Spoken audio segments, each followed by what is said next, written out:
Salve, salve, queridos amigos. Bom dia, boa tarde, boa noite. Ou então, excelente madrugada para todos vocês que vão fazer a prova da PGE Paraíba.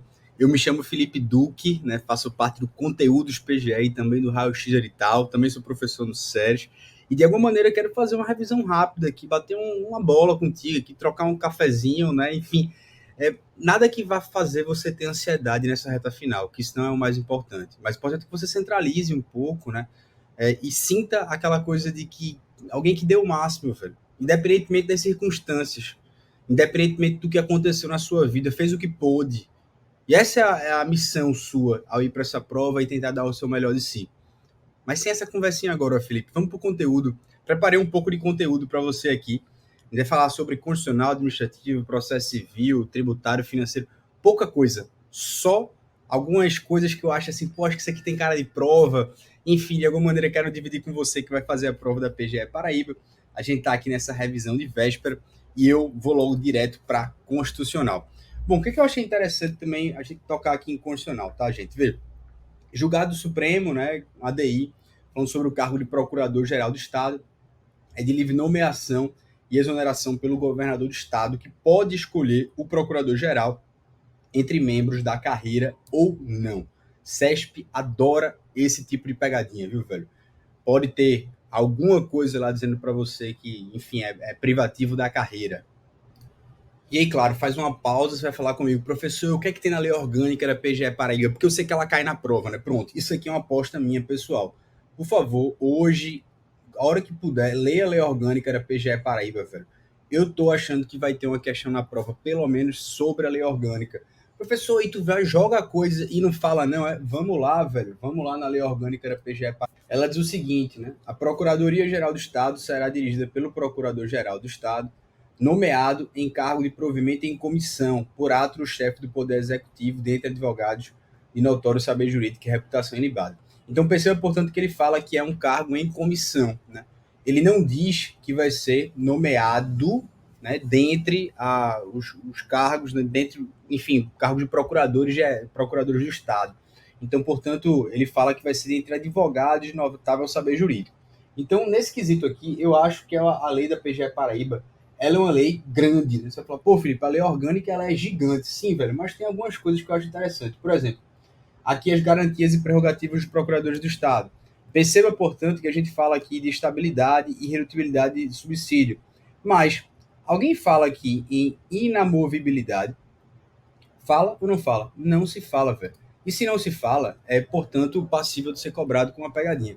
Então, pelo menos garantias e prerrogativas, pelo menos os 5, 6 artigos iniciais, os impedimentos também previstos no artigo 45, dá uma olhada lá e no artigo 46, beleza? Eu acho bem interessante, seria uma aposta que eu faria para você.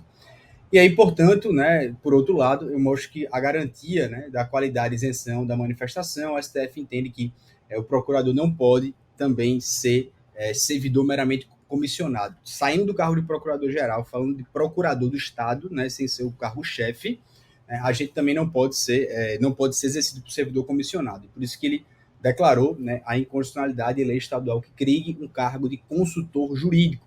E, claro, também tem algumas exceções aqui, vale a pena você estudar e se atrelar quanto a isso.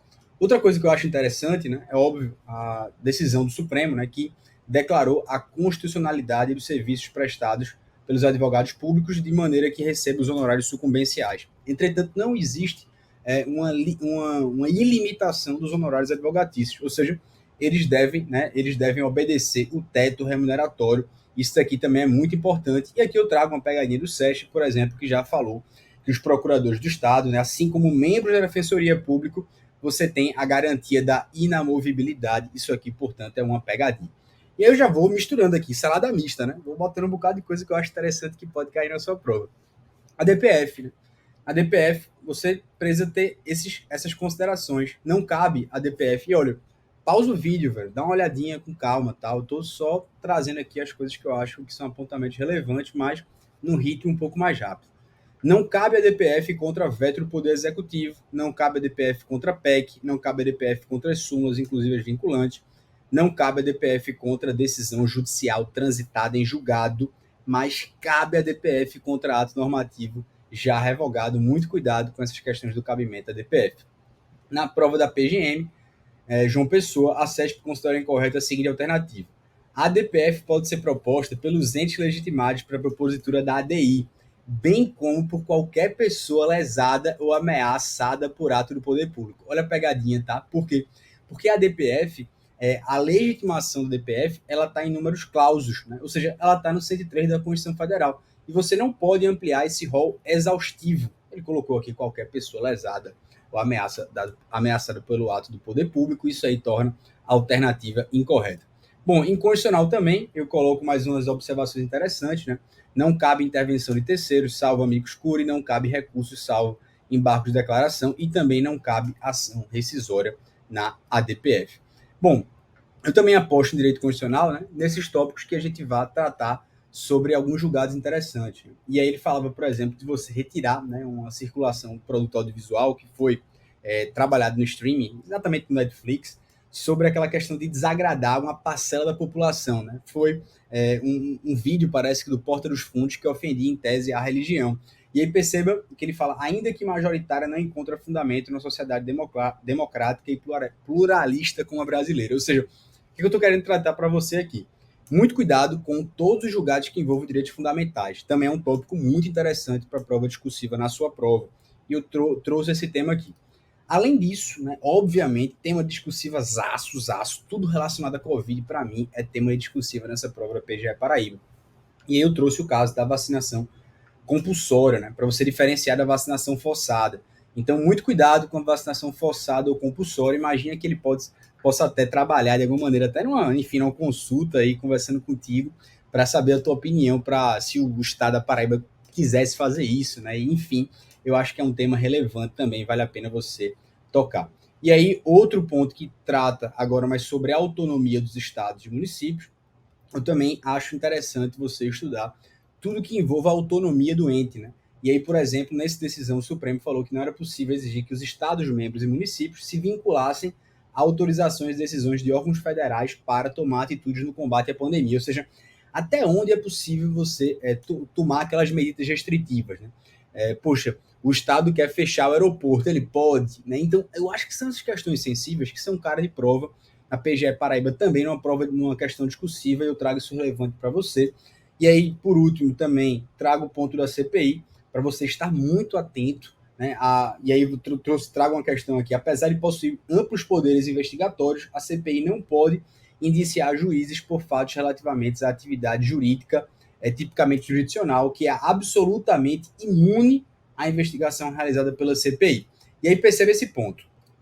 A questão, ela está correta porque a CPI ela não possui realmente poderes de investigação para os chamados atos jurisdicionais, né?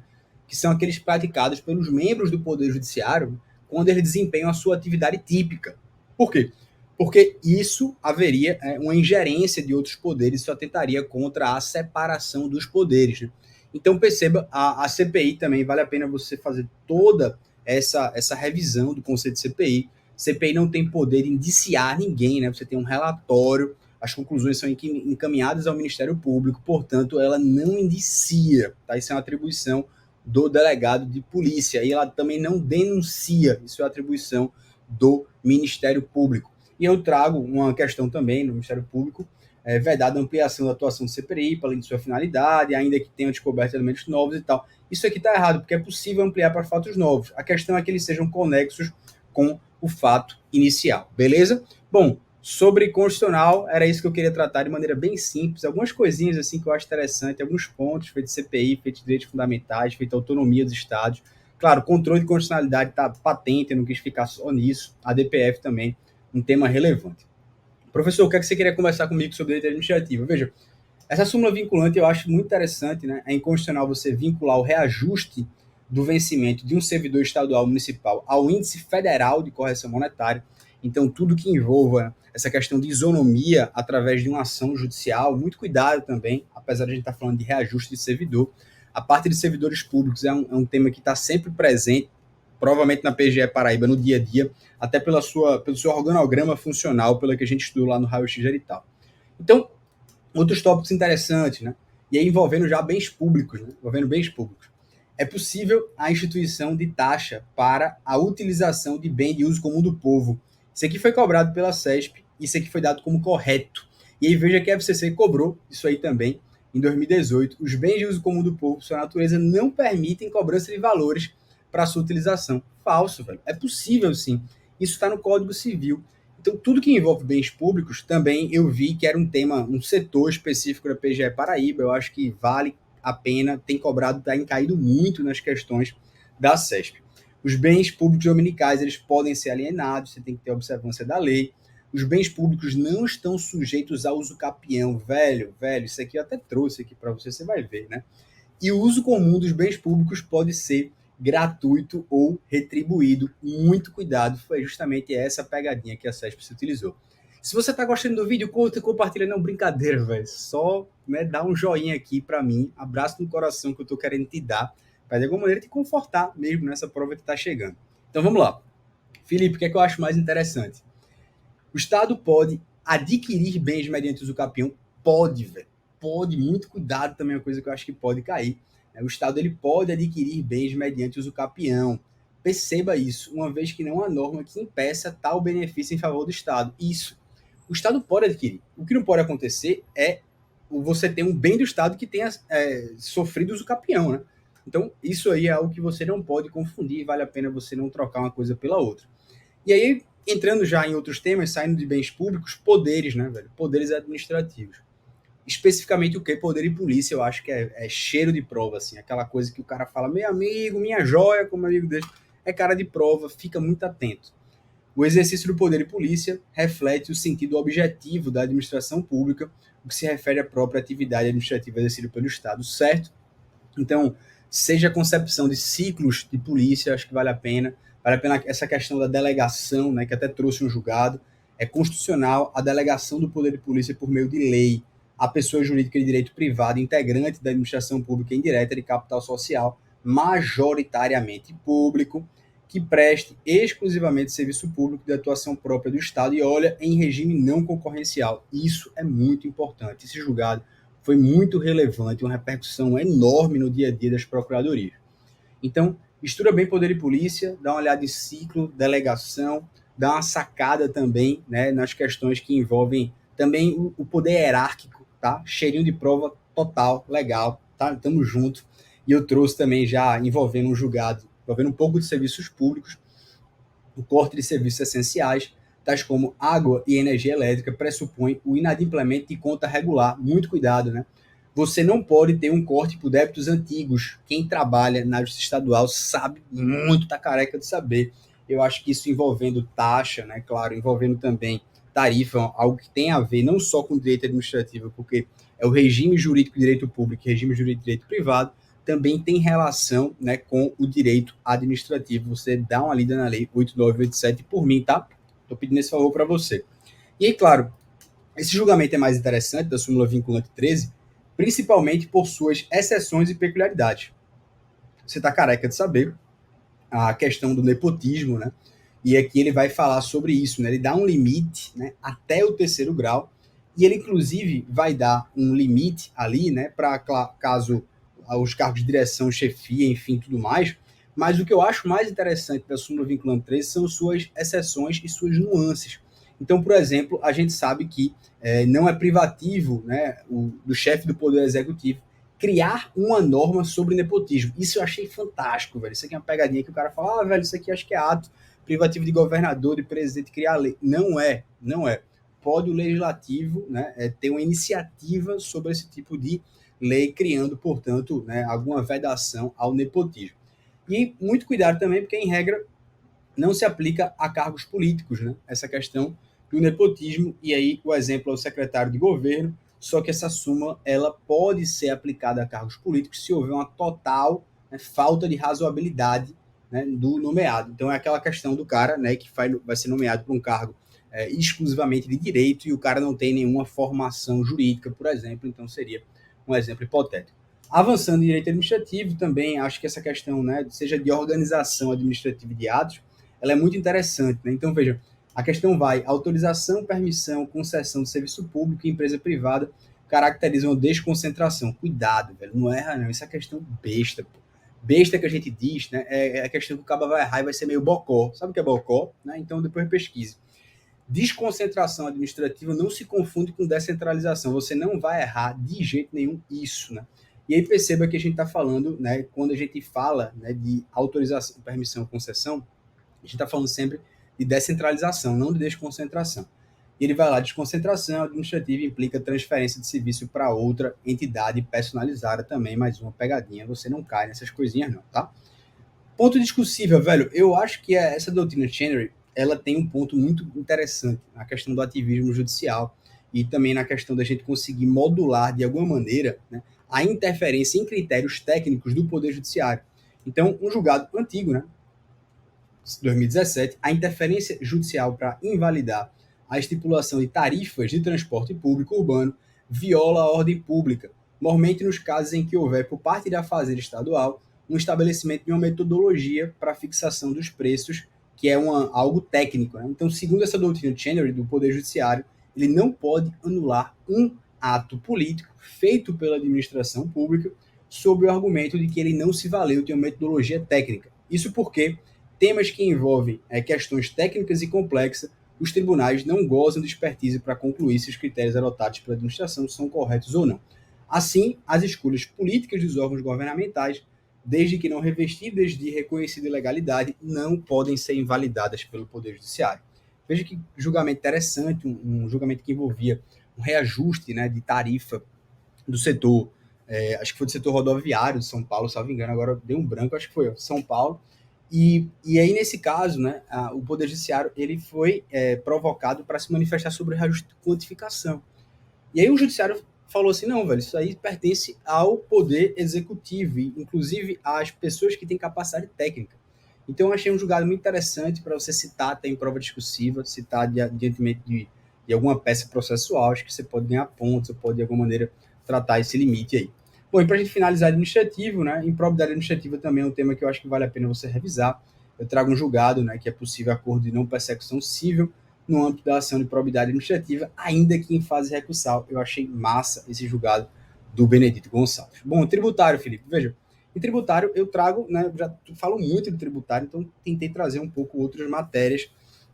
Eu quero que você saiba muito bem as exceções aos princípios de anterioridade anual e nonagesimal.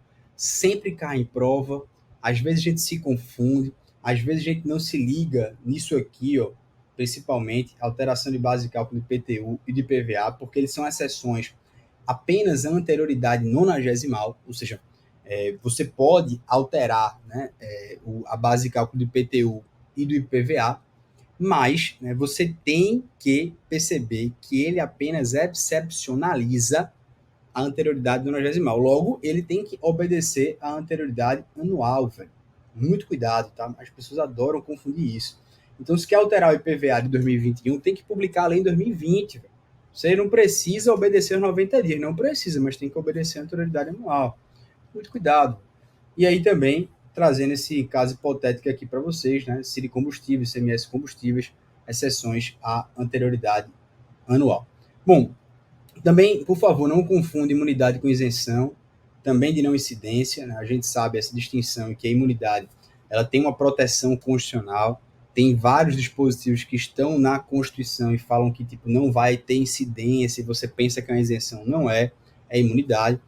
E, portanto, cuidado que a isenção ela é uma causa de exclusão do crédito tributário e, por isso, não vale a pena você confundir imunidade com isenção e não incidência. Eu acho que são aspectos relevantes que podem cair na sua prova. Entrando já numa ótica de impostos estaduais, saindo um pouco de imunidades, e aí faço um apelo para você. Leia toda a parte tributária constitucional, tá? A partir do 145 da Constituição sempre vale uma boa revisão. E eu achei esse julgado interessante, né? Não incide PVA sobre veículo automotor adquirido mediante alienação fiduciária por pessoa jurídica de direito público. Muito cuidado, velho, muito cuidado. Aqui houve aquela distinção, né, de contribuinte de direito, contribuinte de fato, e eu achei esse julgado interessante. Salvo engano, eu não vi essa distinção na lei da Paraíba. Então, por isso, eu acho que vale a pena você ficar ligado. A imunidade tributária recíproca, ela impede que os entes públicos criem uns para os outros obrigações relacionadas à cobrança de imposto, mas não veda a imposição de obrigação acessória. Velho, isso aqui é massa, porque a gente já sabe que qualquer tipo de imunidade de isenção, ela não impede você cumprir a obrigação tributária acessória. E aí esse julgado, veja que é uma ação civil originária, é tipo assim, Estado pedindo alguma coisa para município, União pedindo alguma coisa para Estado, e o Estado falando assim, não, velho, eu tenho imunidade quanto a isso, eu não vou te ajudar com a informação. Então, velho, precisava disso, precisava. Então, perceba, portanto, que a gente tem imunidade tributária relativo, né, à obrigação tributária principal. Mas isso não impede que o município, que o Estado, ele tenha que prestar obrigações acessórias, que são obrigações acessórias, obrigações de fazer, não fazer, que contribuem, né, com o fato gerador, assim, a obrigação tributária principal, mas não se confunde com a obrigação tributária principal, que é aquela de pagar. Outra distinção relevante que sempre cai é que a obrigação tributária principal, previsão em lei, viu? Você sabe disso. Obrigação tributária acessória decorre de quê? Da legislação tributária. Legislação tributária 96 do CTN é muito mais amplo do que a obrigação tributária principal. Beleza? E aí também acho isso aqui interessante, aquela súmula 555 do STJ, né? E que você tem que saber fazer isso, velho. Não embaralha. Vamos lá, eu vou desenhar contigo aqui. A gente tem a decadência, né? E a gente vai ter aqui basicamente três regras da decadência. Você vai, qual o prazo decadencial para constituir o crédito tributário? Você já sabe a diferença entre decadência e prescrição. Tudo tem a ver com a constituição do crédito. Após a constituição, prescrição. Quanto eu vou cobrar? Qual o prazo para constituir o crédito tributário? Me desculpe, é de 5 anos. Beleza. Agora, qual é o termo inicial? Vai variar. Nos casos de lançamento de ofício e lançamento por declaração, a gente vai aplicar o 173, inciso 1º. Ou seja, nós temos 5 anos contados do primeiro dia do exercício seguinte ao fato gerador. Ou seja, fato gerador aconteceu em 2020, começa a contar 1º de janeiro de 2021. Beleza, entendi. Isso se dá no lançamento por ofício e declaração. Atenção, isso aqui é a regra geral. Cuidado com o 173, inciso 2 e parágrafo único, que fala da antecipação da contagem, quando haja uma medida preparatória indispensável à notificação e quando houver anulação do lançamento por vício formal. E aí a gente vai para a questão agora do lançamento por homologação. Como é que ele é feito? Você tem duas hipóteses.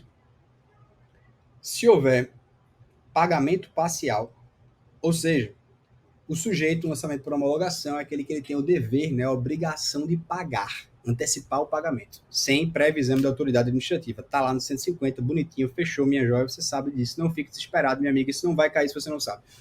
150 diz, portanto, que você, né, tem que antecipar o pagamento. E o que acontece? Se o sujeito, por exemplo, tinha que pagar 100, aí o sujeito paga 80, ficou faltando 20, não foi? E quando vai contar, de onde vai contar esses 20 para a Fazenda Pública fazer o lançamento de ofício, ou seja, o lançamento suplementar? O pagamento parcial desses 20, ele vai seguir o 150, parágrafo 4º, ou seja, será 5 anos a partir da ocorrência do fato gerador, não é do exercício seguinte, viu? Agora, se houver ausência de pagamento, que é isso que fala a súmula, aí eu vou para o 173, inciso 1º, ou seja, eu volto para cá 5 anos contados do exercício seguinte, a ocorrência do fato gerador, o termo inicial, né? Então, aqui eu começo de janeiro de 2021, aqui eu começo quando houver pagamento parcial do próprio dia do fato gerador. Não confunde isso, não confunde, pelo amor de Deus. E eu trago alguns julgados que envolvem a execução fiscal também, né, e direito processual civil, mas eu acho que isso aqui é um temaço discussivas, temaço, né? A questão das medidas executivas atípicas, também acho que é um temaço de processo civil em si, não só de tributário, o que é que pode a Fazenda Pública, se essa execução fiscal realmente é um grande privilégio ou não. E aí hoje você tem basicamente, né, que você não pode apreender passaporte, suspender CNH na execução fiscal, o entendimento de turma, da primeira turma do STJ, e, por outro lado, no processo civil comum, você pode, desde que seja maneira subsidiária, né? Desde que, portanto, esteja o contraditório, tenha proporcionalidade, e por aí vai. Esse aqui eu acho que é um temaço de prova discursiva. Até escrevi um artigo sobre isso. Não concordo com o entendimento do STJ e acho que dá muito pano para manga se cair na segunda fase. E vai ficar, assim, feliz, velho, feliz. E aí, portanto, eu trago esse julgado de TCMD, que eu também acho muito interessante, né? É aquela questão que saiu especificamente do Estado de São Paulo, de tributar, né, uma grande herança de uma pessoa que morava no exterior e tal. E aqui o Supremo, né, ele trouxe casos interessantíssimos sobre TCMD, porque a gente sabe que a gente tem aquela bola dividida, né? Assim como o IPVA. Não tem uma lei complementar federal, então a gente tem a competência legislativa plena, né, 24, parágrafo 3º, só que o que é que está restrito? O que é norma geral? Né? Porque não tendo norma geral, o Estado tem competência legislativa plena, tá? Mas e o que é que só pode ser norma geral mesmo não tendo? Foi aqui que o Supremo basicamente decidiu. E aí o Supremo falou que seria vedado aos estados instituir ITCMD na hipótese do 151, parágrafo 1º, inciso 3, sem que haja a intervenção de uma lei complementar exigida no dispositivo constitucional. Ou seja, naqueles casos, né, quando a pessoa tem domicílio ou residência no exterior, enfim. Esse caso é interessante porque a motivação foi justamente a questão da extraterritorialidade. Foi o motivo, foi os conflitos de competência geradores de bitributação entre os estados da federação. Então, achei isso aqui interessante, um julgado que vale a pena aprofundar, que também não me surpreenderia cair isso na segunda fase, se eu tivesse que argumentar, ou numa prova discursiva. E aí, portanto, a gente ainda chega sobre a questão de IPVA, também acho esse julgado muito interessante, se é possível você dividir o domicílio tributário da capacidade de licenciar o veículo. Por isso que quando eu chego em São Paulo, por exemplo, eu vejo muita gente, né, com aquela placa da Localiza ou da Movida de Minas Gerais, para dizer, meu Deus, que danado é isso? O que é que tem em Minas Gerais que a turma só tira veículo lá, né? Então, esse julgado põe fim àquela discussão. Você não pode fazer isso. E a lei da Paraíba, né, ela não veda, ou melhor dizendo, ela permite que você cobre. Eu achei isso interessantíssimo. Então, o domicílio com licenciamento ele tem que ser no mesmo lugar. A presunção que a Constituição Federal nos diz quando vai repartir o tributo, segundo o Supremo, diz que a gente não pode separar o licenciamento do domicílio. Bom, passando rapidamente para financeiro, eu gosto muito dessa questão, eu vejo que o SESP adora, sobre controle e constitucionalidade de normas orçamentárias. Então, saiba a evolução desse entendimento, eu acho muito relevante. Sobre financeiro, eu vou fazer breves apontamentos só, porque eu acho interessante você saber tudo de princípios orçamentários, tudo. E aí, obviamente, você vai ler toda a parte constitucional de financeiro. Se você puder, dê uma lida com muito carinho, eu agradeço a você. E também direito financeiro, né? Eu trouxe esse julgamento aqui que envolve a questão, né, do precatório do RPV, se os estados e municípios eles podem legislar sobre o que é pequeno valor, né? E eu achei esse julgado massa, porque os estados eles podem dizer o que é pequeno valor. Se eles não legislarem, prevalece o 87 da DCT, que é até 40 salários mínimos para os estados, até 30 salários mínimos para municípios, só que eles podem legislar. Só que o interessante foi isso aqui, né? Eles podem legislar, só que a lei deles, né, ela não pode retroagir para incidir sobre as execuções em curso. Isso aqui, velho, é fantástico, assim, é uma coisa fantástica, porque é tipo assim, por enquanto que não legisla, né, é 30 salários mínimos o RPV para município, ponto. Aí, do nada, depois de 3, 4, 5 anos de omissão, 10, 20 anos, né, o município vai lá e cria, ó, meu RPV é 5 salários mínimos, para que, ou seja, ele pague, né, demore a pagar mais o resto. Isso pode retroagir para as execuções em curso? Não, tá? Um tema que eu acho interessante, direito financeiro. Em direito financeiro também, eu iria falar para você ler tudo relacionado à LRF, ou seja, especialmente a ADI, né, que trouxe vários dispositivos inconstitucionais, eu também não deixaria de lado. E para a gente chegando quase perto do fim, né, processo civil, eu trouxe alguns temas que eu acho interessante, né? A questão da lei, medida cautelar fiscal, né, o fato de a gente ter uma fraude, né, autoriza que a gente faça a indisponibilidade de bens de pessoas que não estejam no polo passivo da execução fiscal. E aí eu acho isso muito interessante, tal como ele supera o permissivo do artigo 4º, parágrafo 1º, que fala que a gente só pode bloquear bens do ativo permanente. Ele fala nada disso, viu? Em caso de fraude, você pode bloquear, ainda que acima do limite, né, do ativo permanente. Então, eu acho isso fantástico, acho uma decisão de aplaudir de pé, como a gente gosta de dizer, e acho que isso aí pode surpreender e cair na tua prova. Além disso, também, a questão da ação cautelar, de não ter honorários advogatícios, um tema bem interessante, porque tem muita gente entrando com ação cautelar de protesto para exclusivamente ganhar honorários advogatícios, e isso não é mais permitido, ou melhor dizendo, a STJ entendeu que nessa ação cautelar, né, que você gera um incidente processual, ela não teria, né, quando você entra com ação cautelar de caução, obviamente, né, ela não teria possibilidade de gerar honorários advogatícios. Outro tema que eu acho interessante envolvendo recursos, a revogação de liminar que suspende a exigibilidade do crédito tributário, ocasiona a retomada do lapso prescricional para o fisco. Perceba, tem uma liminar, né? Se tem uma liminar suspendendo a exigibilidade do crédito, não corre prescrição. Agora, se essa liminar cai, você volta a correr o prazo prescricional, desde que não tenha nenhuma medida do 151 do CTN ou desde que esse recurso especial extraordinário, né, não seja dotado de efeito suspensivo. E eu acho que isso aqui é uma questão boa para a prova discursiva, velho. Bacana, para peça, bacana, para primeiro você saber a questão do efeito suspensivo nos recursos, para você saber prescrição. Enfim, esse tema aqui, velho, é massa, é massa. E por isso que eu volto aqui com uma aposta de prova objetiva e de prova discursiva tranquilamente.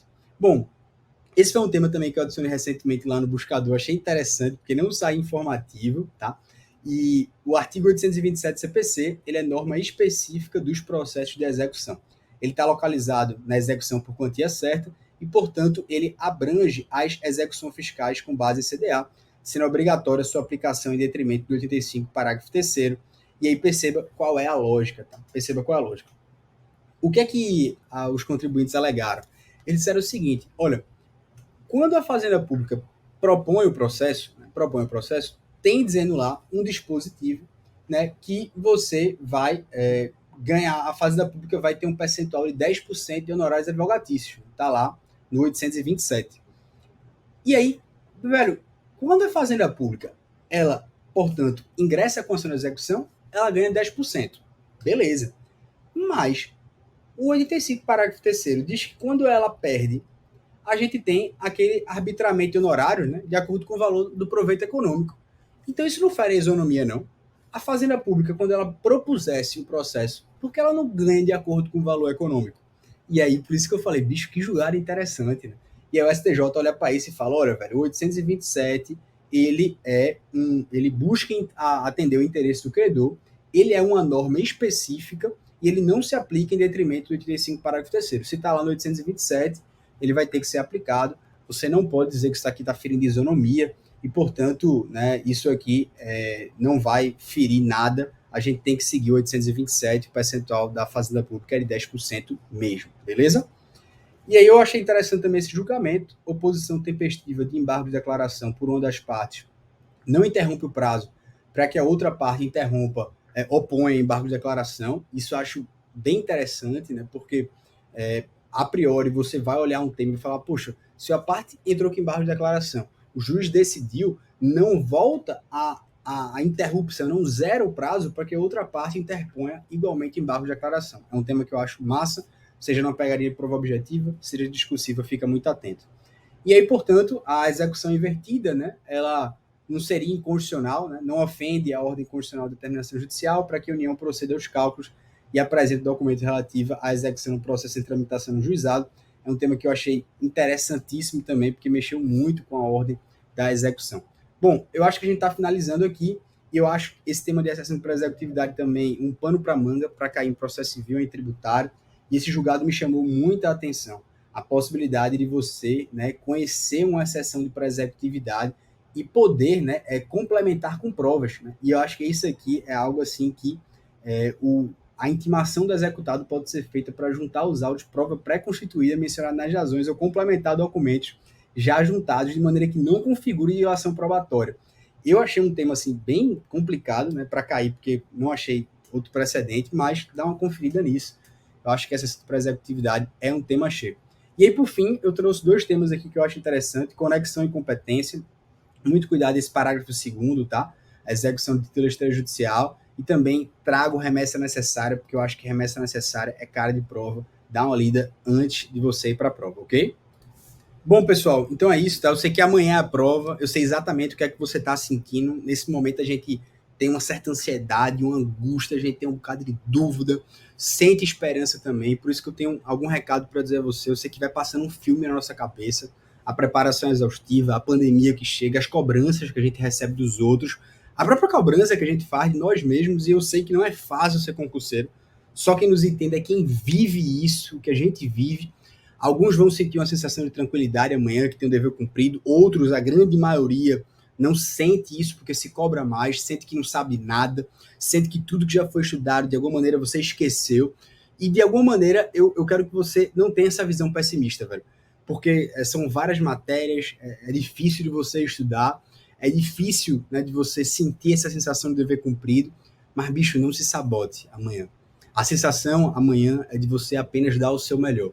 É de você não ficar vendo o nível que você estava da prova, acertei, errei, não. É falar assim, velho, vou encarar cada questão com frieza, depois eu me analiso, agora não, agora eu só vou pensar em dar o meu melhor, em dar o meu melhor.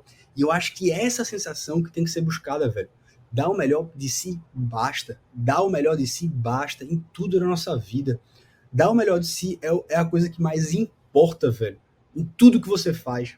É estar ali, ó, presente, de corpo e alma. Então, de alguma maneira, é isso que eu desejo para você, que amanhã você esteja presente de corpo e alma. E depois a gente tira as conclusões, a gente sempre aprende, depois a gente vê o que é que a gente vai aprender com essa experiência. Eu desejo do fundo do coração ótima prova para você amanhã. Nós do Raio X Digital, nós do conteúdo de PGE também. De alguma maneira, eu quero te dar esse abraço, te sacudir, te chacoalhar, mas para alguma forma para dizer a você, velho, calma amanhã. Acredita no teu caminho e segue o destino, velho. Segue, segue. Você vai encontrando significados nele, no caminho, persistindo. Amanhã, calma, não se sabote, que apenas dê o melhor de si. Fica com Deus, um grande abraço, meu ótimo pensamento para você. E que você, de alguma maneira, meu amigo, minha amiga, continue, viu? Fica com Deus. Tamo junto aí na Paraíba, viu? Depois você descansa. Vamos lá. Um abraço.